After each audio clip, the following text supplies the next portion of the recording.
अस्सलाम वालेकुम। So dear students, आज से हम हमारा chapter number 4 functions and their graph start कर रहे हैं, जो कि पेज नंबर 175 से स्टार्ट होता है। जो आज का हमारा ट्यूटोरियल है ना, इसके अंदर हमने जो हमारा सारा एक्सरसाइज है, सारे जो कॉन्सेप्ट्स हैं, उन कॉन्सेप्ट्स को हमने समझना है। तो आज की ये जो कंप्लीट वीडियो है ना, इसको आपने बड़े ध्यान से और बड़े गौर से देखना है, क्योंकि अगर आप इसको समझ जाएंगे, सारे कॉन्सेप्ट्स को, सारे फार्मूलाज को, सारे टाइप्स को, सारे फंक्शंस को, अगर आप इसको डिटेल में आज की वीडियो को समझ लेते हो ना, तो आपको फिर एक्सरसाइज करने में ज़्यादा प्रॉब्लम नहीं होएगी। तो अब मैं ज़्यादा तनवीर नहीं बांधता, हम इसको स्टार्ट करते हैं। तो सबसे पहले इसका एक बेसिक सेट जो इंट्रोडक्शन वो ये है कि फंक्शंस एंड देयर ग्राफ का जो बानी है, जो फाउंडर है, वो गॉटफ्रीड विल्हेम लेबन्स है, जिसने 17वीं सदी में ये वाले जो कॉन्सेप्ट्स हैं इनको स्टार्ट किया था। अब इसमें वो कहता है कि फंक्शन क्या होता है। A function is a special type of input output relation that express how one quantity depends on an other quantity. वो इसके अंदर कह रहा है कि फंक्शन जो है ना, वो एक ख़ास तरह का रिलेशन है इनपुट और आउटपुट में, कि इनपुट आउटपुट को कितना अफेक्ट करेगा, आउटपुट की वजह से इनपुट कितना अफेक्ट होएगा। इनपुट आउटपुट के जो आपस में रिलेशन है ना, उसके ताल्लुक को फंक्शन कहते हैं। अभी आपको इसकी डेफिनेशन समझ नहीं आएगी, अभी मैं आपको यहाँ पे ना इसकी एक एग्जांपल करवाता हूँ। एग्जांपल करवाने के बाद मैं फिर दोबारा आके डेफिनेशन को रिपीट करूँगा, आप बिल्कुल क्लैरिटी आपको आ जाएगी कि इसका क्या मतलब है, क्या इसका मकसद है। यहाँ पे एक कोटेशन है, इसको मैं पढ़ता हूँ। इस कोटेशन में वो कह रहा है कि एक बंदा है जिसका नाम है ए, उसने 10,000 रुपये की इन्वेस्टमेंट की है और उसके ऊपर उसको कितना रेट मिला है, 5% पर एनम। 5% पर एनम के ऊपर उसने 10,000 रुपये की इन्वेस्टमेंट की है।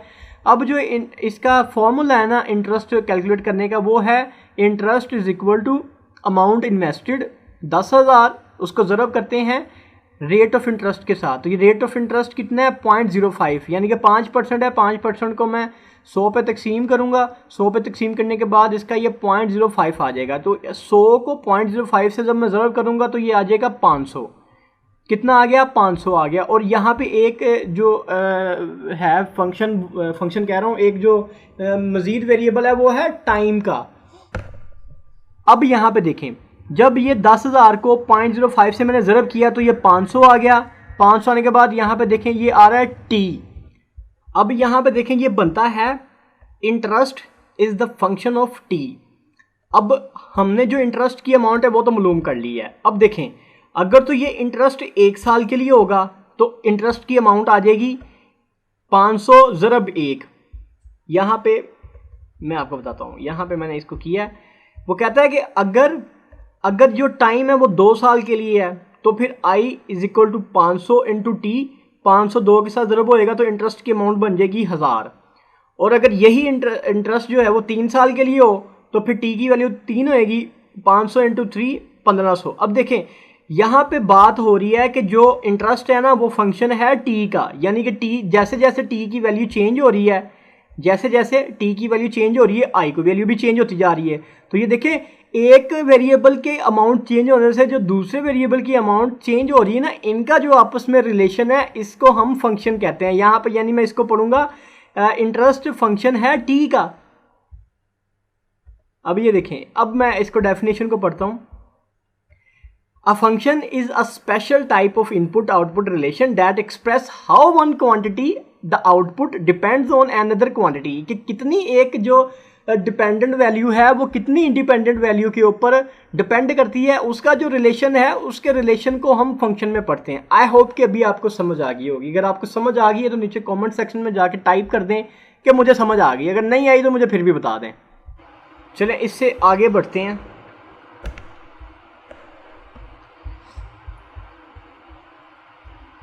A function is a rule that assigns to each input value exactly one output value। मतलब यही है कि एक इनपुट वैल्यू को जो भी एक रूल असाइन किया जाता है और उसका आउटपुट के साथ जो ताल्लुक होता है उसको हम फंक्शन कहते हैं। अब मैं आपको यहाँ से सीधा ना इसकी एक एग्जांपल पे ले जाता हूँ, वहाँ से आपको बिल्कुल सही से समझ आ जाएगी। अब ये देखें, यहाँ पे क्या लिखा है, ये लिखा है y is equal to x-3।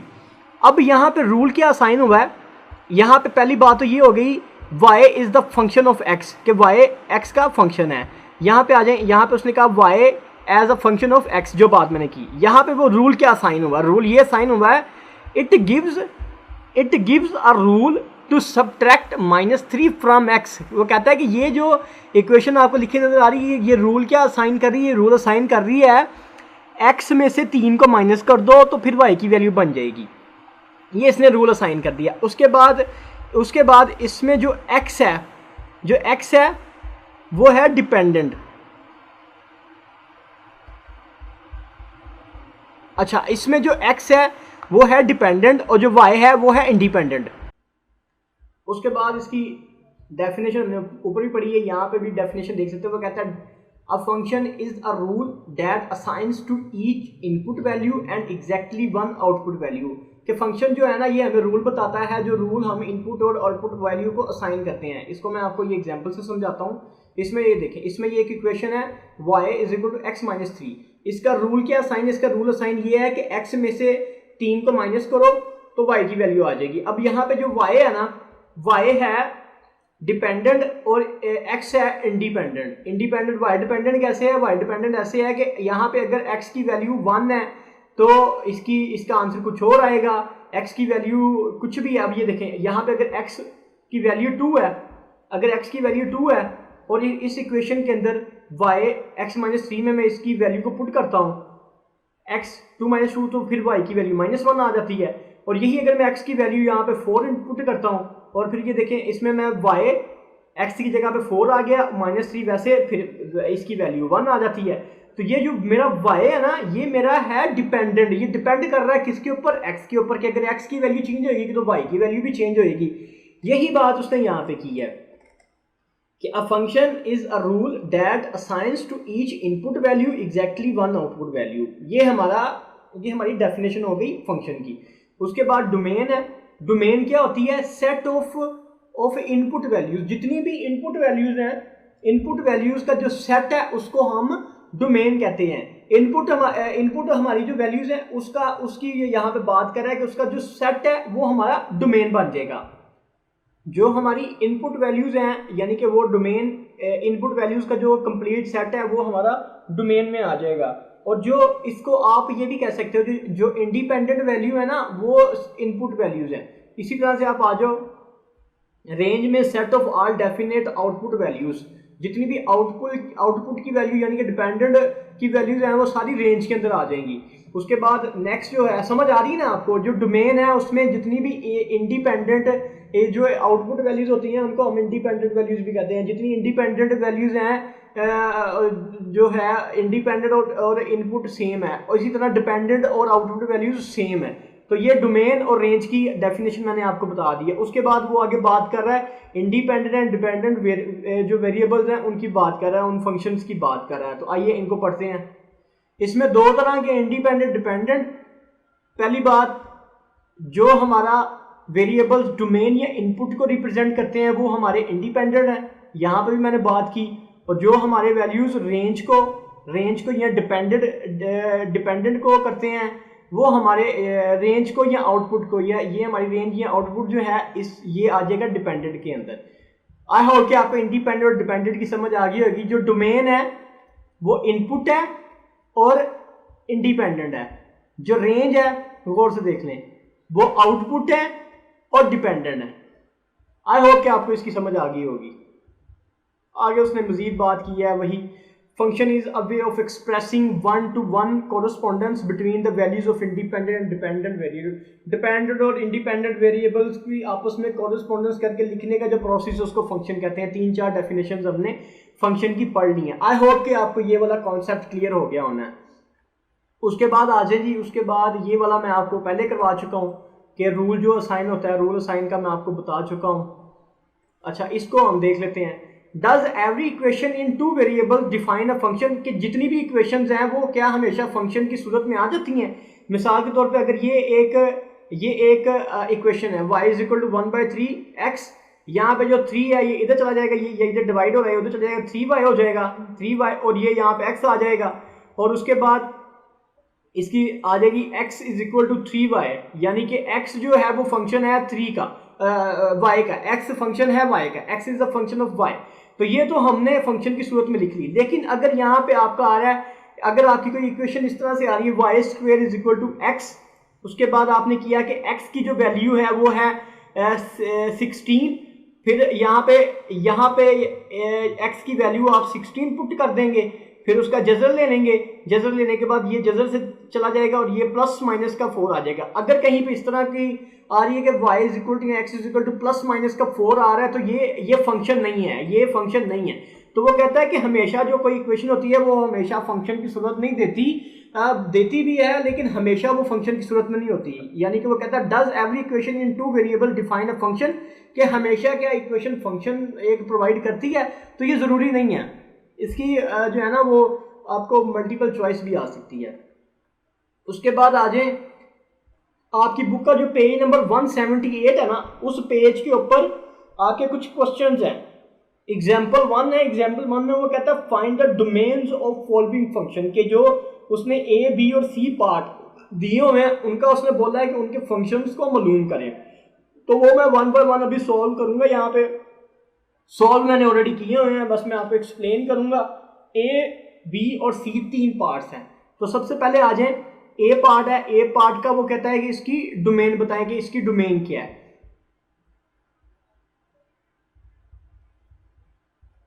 अच्छा, अब इसका ना एक रूल है, इसमें 2 रूल है। जो एक रूल मैं आपको ए पार्ट में बताऊंगा और दूसरा रूल जो है वो बी पार्ट में बताऊंगा। उन रूल्स को आपने हमेशा फॉलो करना है। वो रूल्स जो है वो गॉटफ्रेड, जिसका हमने नाम पढ़ा था, उसी ने इंट्रोड्यूस करवाए थे। तो इसमें आ जाए, इसमें जो हमारा पहला क्वेश्चन है वो है g इंटू एक्स। जी फंक्शन है x का 1 बाय एक्स माइनस 5। तो जो रूल है, रूल ये बताता है कि कभी भी जो डिनोमिनेटर है ना, ये जो नीचे डिनोमिनेटर है वो 0 में नहीं होता, 0 में नहीं होना चाहिए। तो ये जो x माइनस 5 है ये 0 में कब होएगा? सोचें, अगर मैं x की वैल्यू प्लस का 5 कर देता हूं और उसमें से माइनस 5 कर देता हूं तो इसकी तो वैल्यू 0 हो जाएगी। प्लस का 5 माइनस का 5 0 हो जाएगा। तो डिनोमिनेटर जो है वो तो 0 नहीं होना चाहिए, डिनोमिनेटर 0 नहीं होना चाहिए। ये देखिए, इसकी मैं आपको एक कैलकुलेटर से इसकी एक एग्जांपल भी देता हूं। मैंने कहा 10 तकसीम 0, तो वो कह रहा है कैन नॉट डिवाइड बाय 0। कोई भी चीज जो है वो 0 से डिवाइड नहीं की जा सकती। तो यहाँ पे ये जो फंक्शन है इसका मतलब क्या हुआ, यहाँ पे देखें, अगर मैं इसको करता हूं x माइनस 5, x माइनस 5 और इस 5 को मैं ले जाता हूं, इसको मैं कर देता हूं is equal to 0। x minus 5 is equal to 0 और ये जो माइनस का 5 है ये उधर जाके जमा का 5 हो जाएगा। तो वो इसका फंक्शन क्या है? इसका फंक्शन आया 5। इसका मतलब क्या है? इसका मतलब ये है कि यहां पे मैं 5 पुट नहीं कर सकता, बाकी जो कुछ है वो मैं यहां पे पुट कर सकता हूं, 5 में पुट नहीं कर सकता। यहां पे इसकी डोमेन में वो क्या आप आंसर लिखेंगे, आप ये लिखेंगे so the domain of G is all real number expect 5 के 5 के अलावा मैं यहां पे कुछ भी लिख सकता हूं। यहां पे मैं 5 नहीं लिख सकता, क्योंकि मैं अगर यहां पे 5 लिखूंगा तो x की वैल्यू 0 हो जाएगी। x की वैल्यू 0 हो जाएगी। कैसे 0 हो जाएगी? वो 0 यानी कि g इंटू एक्स की वैल्यू 0 हो जाएगी। कैसे हो जाएगी कि यहां पे मैं अगर 5 लिखूंगा माइनस 5 करूंगा तो 0 हो जाएगा। तो यहां पे 5 के अलावा मैं सब कुछ लिख सकता हूं। इसका आ जाएगा सो the domain of 5 is all real number expect 5। I hope कि आपको इसकी समझ आई होगी। काफी मैंने दिमाग खपाया है अपना। चले आ जाए, नेक्स्ट जो है उसकी तरफ चलते हैं। जो बी वाला है उसका भी एक रूल है, उसी रूल को हमने फॉलो करके सॉल्व करना है उसको। अगर कभी भी कोई फंक्शन इस तरह से आता है कि एफ इंटू एक्स जजर में आता है, तो इसका जो F into x will be जो है ना ग्रेटर देन इक्वल टू 0। उसकी जो वैल्यू है उसको आपने हमेशा greater than is equal to कर देना।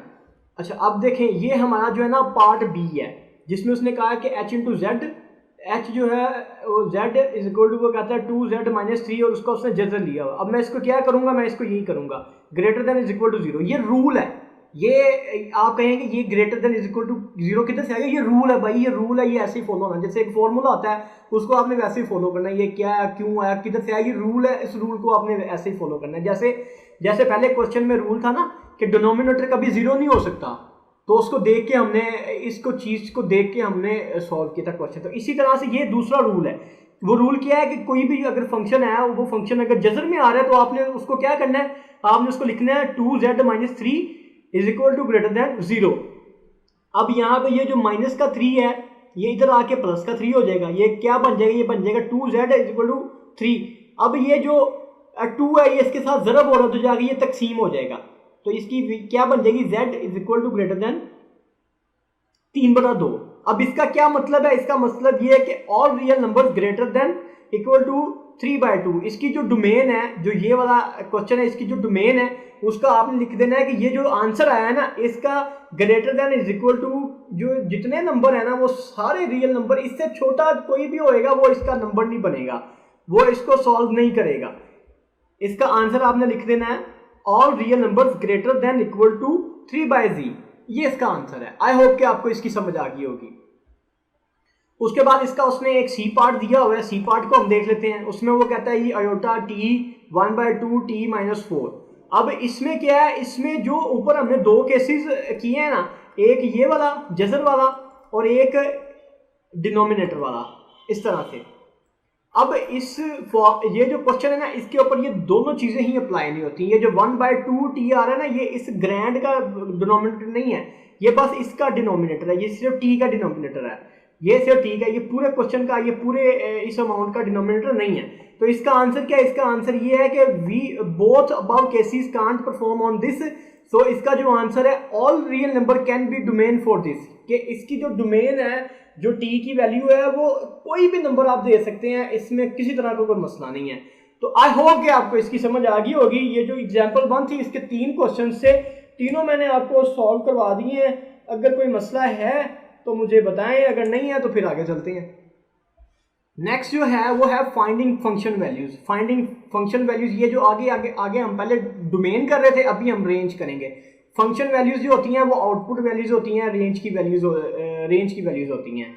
यहाँ पे उसने एग्जाम्पल नंबर 2 में उसने एक क्वेश्चन दिया हुआ, कहता है g into x 1 divided by x - 5, और उसके बाद उसने x की वैल्यूज दी हैं कि अगर x - 2 है, x - 1 है, x 0 है, x 6 है, तो इस फंक्शन की वैल्यूज मालूम करें। तो मैं सबसे पहले ये जो 1 है इसकी वैल्यू पुट करता हूँ। इसकी वैल्यू पुट की मैंने, यहाँ पे मैंने कहा g into -2 is equal to 1। ये जो x है इसकी वैल्यू होगी -2 और -5 पहले ही वैसे है, तो इज इक्वल टू माइनस और माइनस का 2 -7 हो जाएगा, -1/7 हो जाएगा। उसके बाद दूसरी तरफ आ जाए, यानी कि ये जो दूसरा है x की वैल्यू -1 करनी है, तो ये भी करके देख लेते हैं। 1 x की जगह पे -1 आ गया, -5 वैसे आ जाएगा, -1/6 आ जाएगा। उसके बाद आ जाए नेक्स्ट के अंदर x की वैल्यू 0 करनी है, g इंटू 0 1, इसकी जगह पे 0 आ गया, x की जगह पे -5 -1/5 आ गया। उसके बाद आ जाए, उसके बाद इसकी वैल्यू करनी है 6, g इंटू 6 1, x की वैल्यू आ गई यहाँ पे 6 -5, ये आ गया 1, और 6 में से 5 माइनस कर दूंगा तो 1/1 इसका आंसर आ जाएगा। तो ये तरीकाकार है अगर आपने आउटपुट की वैल्यूज मालूम करनी है। तो अभी तक हमने क्या किया, अभी तक हमने फंक्शन की डेफिनेशन पढ़ी है, फंक्शन की डोमेन, रेंज, इंडिपेंडेंट, डिपेंडेंट पढ़ा है, और डोमेन कैसे मालूम करनी है और रेंज कैसे मालूम करनी है ये हमने कर लिया है। तो अगर तो समझ आई तो ठीक है, नहीं आई तो नीचे कमेंट कर दें, अगर आ गई है तो फिर आगे चलते हैं। तो स्टूडेंट्स, जो ये वाली वीडियो है ना, इसमें हमने क्या क्या देख लिया, इसमें हमने देख लिया है कि हमारी फंक्शन क्या है, उसकी डेफिनेशन क्या है, डोमेन क्या है, रेंज क्या है, इनपुट, आउटपुट, इंडिपेंडेंट, डिपेंडेंट, और फंक्शन के अंदर जो डोमेन है उसको हमने कैसे मालूम करना है, और उसकी जो रेंज है उसको हमने कैसे मालूम करना है। ये वाले क्वेश्चन हमने किए हैं, ये हमने डोमेन को करना, रेंज को सॉल्व करना सीखा है, और ये जो ऊपर वाले क्वेश्चन हमने किए हैं ये हमने डोमेन को सॉल्व करना सीखा है। तो डोमेन, रेंज, फंक्शन और ये वाली चीज़ें हमने कर ली हैं। इसके बाद जो है ना, इस वीडियो को मैं यहीं पे क्लोज कर रहा हूँ। जो नेक्स्ट वीडियो है उसमें हम पढ़ेंगे major functions, major types of functions, के जो मेजर फंक्शंस हैं उनकी टाइप्स क्या हैं। नेक्स्ट वीडियो में हम ये टाइप्स को पढ़ के और उसके बाद फिर हम जो हमारी एक्सरसाइज 4.1 है उसकी तरफ हम बढ़ेंगे। तो आई होप कि आपको इस लेक्चर की समझ आई होगी, और आपसे बस यही रिक्वेस्ट है कि काइंडली चैनल को सब्सक्राइब करते रहें और अपने जो भी क्लास फेलोज़ हैं उनके साथ भी लिंक्स को शेयर करते रहें, ताकि मेरे लिए भी थोड़ी सी मोटिवेशन रहे। और दूसरा ये है कि अपनी फ़ीडबैक मुझे ज़रूर दिया करें, कहीं किसी भी चीज़ को लेके अगर कहीं पे कुछ बेहतरी करनी है या कहीं कुछ भी आपने मुझसे सीखना चाहते हैं या किसी चीज़ की समझ नहीं आई, तो ठीक है, फिर इंशाल्लाह नेक्स्ट वीडियो में आपसे बात होती है।